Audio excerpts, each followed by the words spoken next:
여러분도 한 번쯤 이런 경험 있으시죠? 분명 건전지 하나, 수세미 하나만 사려고 다이소에 들어갔는데 나올 때는 전혀 계획에 없던 물건들까지 한가득 들고 나오게 됩니다. 어느새 계산대 앞에서 예상보다 훨씬 큰 금액을 결제하고 있죠. 사람들은 다이소를 그저 싸고 편한 생활용품점 정도로 생각합니다. 그런데 정말 놀라운 건 500원, 1000원짜리 물건을 파는 이 가게가 어느새 연 매출 4조 원대의 유통 강자가 됐다는 사실입니다. 왜 사람들은 유독 다이소에서 지갑을 열게 되는 걸까요? 오늘은 이 익숙한 가게가 어떻게 한국 오프라인 유통의 강자가 되었는지, 그리고 그 안에 어떤 비즈니스 구조가 숨어 있는지 하나씩 살펴보겠습니다. 시간을 거슬러 1970년대 일본 야노 히로타케라는 남자가 있었습니다. 그는 대학 입시와 사업에 연달아 실패하고 야반도주까지 해야 했던 그야말로 밑바닥 인생이었습니다. 생계를 위해 그는 1972년 부도난 창고를 돌며 재고품을 헐값에 떼와 2톤 트럭에 싣고 파는 이동식 판매, 이른바 야노 상점을 시작합니다. 그런데 트럭 앞에 아줌마 부대가 몰려들기 시작하면서 치명적인 문제가 생기는데요. 총각 이거 얼마야? 저 냄비는 얼만데? 하고 쉴 새 없이 묻는데 혼자 장사하던 야노는 물건마다 마진을 계산하고 대답하기가 너무 귀찮고 벅찼죠. 물건에 가격표를 붙일 시간조차 없었던 야노는 극도의 귀찮음과 짜증이 밀려오자 홧김에 이렇게 외쳐버립니다. 아 몰라요. 묻지 마세요. 그냥 전부 100엔, 싹 다 100엔입니다. 이건 마치 명절에 결혼 언제 하냐고 잔소리 폭격을 퍼붓는 친척 어른들을 향해 아 몰라요. 저 그냥 평생 혼자 강아지 키우면서 살 거예요. 라고 홧김에 질러버린 것과 같습니다. 전 세계 유통의 판도를 바꾼 100엔숍이라는 모델은 사장님의 극강의 귀차니즘에서 탄생한 겁니다. 하지만 이 우발적인 외침은 경영학적으로 어마어마한 나비 효과를 불렀습니다. 가격을 하나로 통일하자 소름 돋는 마법이 벌어졌죠. 일일이 원가를 계산해 가격표를 붙일 필요가 없으니 운영비가 획기적으로 줄었고요. 무엇보다 고객의 뇌 구조에 지각 변동을 일으켰죠. 우리가 대형마트에서 물건을 살 때 뇌는 끊임없이 연산을 합니다. 이게 15,000원의 가치가 있나? 하며 가격과 가치를 저울질하는 극심한 스트레스, 즉 마찰 비용을 겪습니다. 하지만 다이소에서는 이 가격 비교 스위치가 딸까 하고 완전히 꺼져버립니다. 어차피 모든 게 100엔인데 고민할 시간에 그냥 하나 더 사지 뭐. 이 심리가 바로 다이소가 만든 무지성 충동구매의 완벽한 시스템입니다. 이후 야노는 100엔짜리에서 마진을 포기하고 최고 품질을 공급하는 미친 승부수를 띄웠고 이는 엄청난 박리담의 폭포수로 이어졌습니다. 하지만 이 모델이 한국으로 넘어오면서 훨씬 더 거대한 괴물로 진화합니다. 1997년 5월 45세 창업자 박정부 회장은 서울 천호동에 13평짜리 작은 가게를 엽니다. 한국 최초의 균일가 매장 아스코 이븐 프라자였죠. 그런데 가게를 연지 불과 반년 만에 대한민국 경제를 뒤흔든 사건이 터집니다. 바로 IMF 외환위기였습니다. 온 나라가 불안과 긴축에 들어가던 시기, 사람들은 이전보다 훨씬 더 가격에 민감해지기 시작합니다. 그리고 바로 그 지점에서 1,000원 안팎의 생활용품을 파는 이 작은 가게는 시대의 흐름과 맞물리게 되죠. 다이소의 성장은 단순히 운이 좋아서가 아니라 외환위기 이후 커진 실속 소비 수요와 정확히 맞아떨어진 결과였습니다. 불황은 누군가에게 위기였지만 이 박 회장에겐 균일가 생활용품점이라는 실험이 본격적으로 시장의 선택을 받는 계기가 됐습니다. 하지만 시대적 흐름만으로 이 회사를 설명하기는 어렵습니다. 박 회장은 오래전부터 가격보다 더 큰 가치를 느끼게 만드는 상품 구성과 원가를 낮출 수 있는 유통 구조에 집중해 왔는데요. 자체 상품 개발과 해외 소싱, 중간 유통 단계를 줄이는 방식, 그리고 대량 발주를 통한 단가 절감, 이런 구조를 하나씩 쌓아 올리며 싸지만 허술한 가게가 아니라 싸지만 또 가게 되는 가게를 만들어낸 것이죠. 다이소의 경쟁력은 단순히 가격이 아니라 그 가격으로도 만족을 느끼게 만드는 구조에 있었습니다. 그런데 여기서 질문이 하나 생깁니다. 과연 플라스틱 바구니나 수세미 같은 생활용품만으로 이 거대한 회사를 만들 수 있었을까요? 사실 생활용품만으로는 지금의 다이소를 설명하기 어렵습니다. 다이소는 아주 정교한 상품 전략을 구축합니다. 마진이 낮은 생활용품으로 고객을 매장 안으로 끌어들인 뒤 상대적으로 마진이 높은 뷰티, 건강기능식품, 패션 카테고리로 자연스럽게 구매를 확장시키는 구조를 만들었죠. 저가 생필품으로 트래픽을 확보하고 신카테고리에서 수익성을 높이는 크로스셀링 전략입니다. 이건 쉽게 말해 PC방의 운영 방식과도 닮아 있습니다.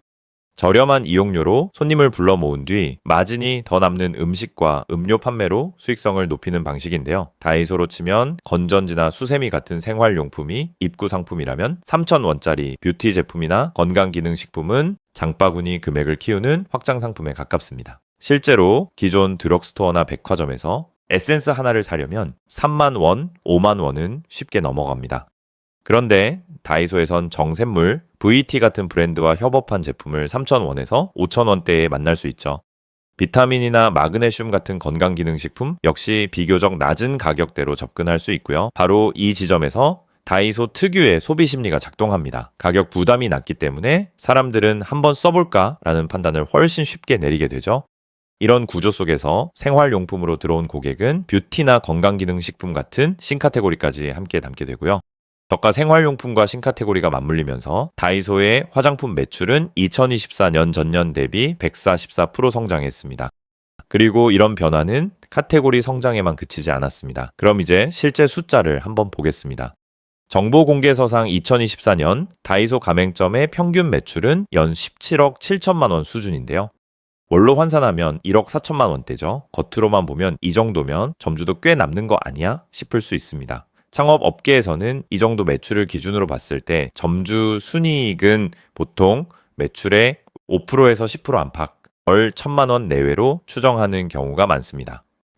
물론 이 역시 모든 매장에 똑같이 적용되는 숫자는 아닙니다. 입지에 따라 임대료와 인건비가 달라지므로 1천만 원 이상을 남기는 경우도 있다라는 거죠. 오히려 더 중요한 건 구조인데요. 2024년 기준 전체 1,576개 매장 중 가맹점은 483개, 직영점은 1,093개였습니다. 다이소는 가맹점 확장만으로 커진 브랜드라기보다 본사가 직영과 물류를 강하게 통제하며 성장한 유통회사에 더 가깝다는 뜻인데요. 심지어 같은 해 신규 가맹점은 10개였는데 계약 해지 종료는 24개였습니다. 누구나 들어가서 쉽게 돈 버는 구조라기보다는 입지와 운영 효율에 따라 성적 차이가 꽤 크게 나는 사업이라고 볼 수 있죠. 이렇게 오프라인 생태계를 강하게 장악한 아성 다이소. 하지만 이 회사에도 오랫동안 따라다닌 꼬리표가 있었습니다. 바로 다이소, 그거 일본 기업 아니야? 라는 의심이었는데요. 배경은 분명했습니다. 2001년 아성 다이소는 성장을 위해 일본 다이소 산업으로부터 34.1%의 지분 투자를 받고 상품 공급 계약도 맺습니다. 이 구조는 성장의 발판이 됐지만 한일 관계가 악화될 때마다 다이소를 불매 논란의 한복판으로 끌어들이는 원인이 되기도 했고요. 그러다 2023년 아성 다이소는 중요한 결정을 내립니다.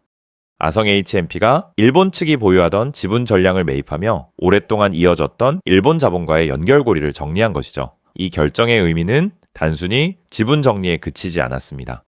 이후 다이소는 한국 소비자 취향에 맞춘 PB 상품을 더 적극적으로 확대하고 온라인 채널 강화에도 속도를 내기 시작합니다. 다이소몰 앱을 개편하고 이길 배송과 휴일 배송 같은 서비스를 강화하면서 오프라인 강자를 넘어 O2O 유통기업으로 한 단계 더 나아간 것이죠. 이제 다이소는 더 이상 오프라인 생활용품점에 머무르지 않았습니다. 매장 트래픽과 PB 상품 그리고 온라인 배송을 하나로 묶으며 새로운 성장 궤도에 올라섰고요. 실제로 다이소몰 앱 사용자 수도 424만 명을 돌파했습니다. 다이소의 변화가 이제는 체감이 아니라 숫자로도 드러나고 있는 것이죠. 매년 두 자릿수 성장을 이어가며 2030년엔 매출 6조 원 안팎까지도 거론되는 기업, 중장년과 외국인 관광객들이 K뷰티 상품을 장바구니에 담아가는 명동의 쇼핑 명소가 되었습니다. 여기까지만 들으면 다이소는 앞으로도 계속 성장할 것 같은 완벽한 기업처럼 보이는데요. 하지만 기업의 덩치가 커질수록 그만큼 더 큰 책임과 더 복잡한 문제가 따라오기 마련이죠. 최근 다이소는 적지 않은 성장통을 겪고 있습니다. 매장이 대형화되는 과정에서 셀프 계산대 결제 누락 문제로 고객을 오인 신고한 사건이 있었고요. 안내견 출입을 둘러싼 직원 대응 논란도 불거졌습니다. 그리고 다이소 출점이 주변 문구점이나 철물점 같은 소형 상권에 부담을 준다는 지적도 꾸준히 제기돼 왔습니다. 즉, 다이소가 커질수록 이 회사가 감당해야 할 사회적 책임도 함께 커지고 있는 거죠. 여기에 외부 경쟁도 조금씩 고개를 들고 있는데요. 일본 다이소 모회사 다이소 인더스트리즈는 2025년 4월 한국에 3P 상표를 등록했고 중국계 요요소도 한국 진출을 준비하고 있습니다. 한 차례 철수했던 미니소 역시 2024년부터 다시 매장을 열며 재진출에 나섰고요. 다만 이미 전국적인 매장망과 가격 경쟁력, 접근성을 확보한 아성 다이소의 벽은 여전히 높다는 평가가 많습니다. 오늘 우리는 1,000원 안팎의 작은 가격표 뒤에 숨어있는 다이소의 거대한 비즈니스 구조를 함께 들여다봤습니다. 결론은 단순한데요. 다이소는 단순히 싼 물건을 파는 생활용품점이 아닙니다. 고물가와 불황의 시대에 사람들이 어떤 가격에서 지갑을 열고 어떤 방식으로 부담 없이 소비를 결정하는지를 가장 정교하게 읽어낸 유통 시스템에 가깝습니다. 거대한 유통 공룡이 된 다이소. 과연 이 회사는 앞으로도 지금의 가격 경쟁력과 대중성을 지켜내며 오랫동안 국민 가게로 남을 수 있을까요? 아니면 너무 커진 몸집이 오히려 지금의 강점을 흔들기 시작할까요? 어쩌면 다이소의 진짜 시험대는 지금부터 시작인지도 모릅니다. 여러분은 다이소에 갔다가 예상치 않게 장바구니에 담았던 최고의 꿀템은 무엇이었나요? 반대로 싼 맛에 샀다가 결국 안 쓰게 됐다 싶은 가장 아쉬웠던 아이템도 있었나요? 댓글로 여러분의 다이소 경험을 자유롭게 남겨주세요. 오늘 영상이 흥미로우셨다면 구독과 좋아요, 알림 설정 부탁드립니다. 다음 시간에도 돈이 되는 재미있는 비즈니스 스토리로 찾아오겠습니다. 시청해주셔서 감사합니다.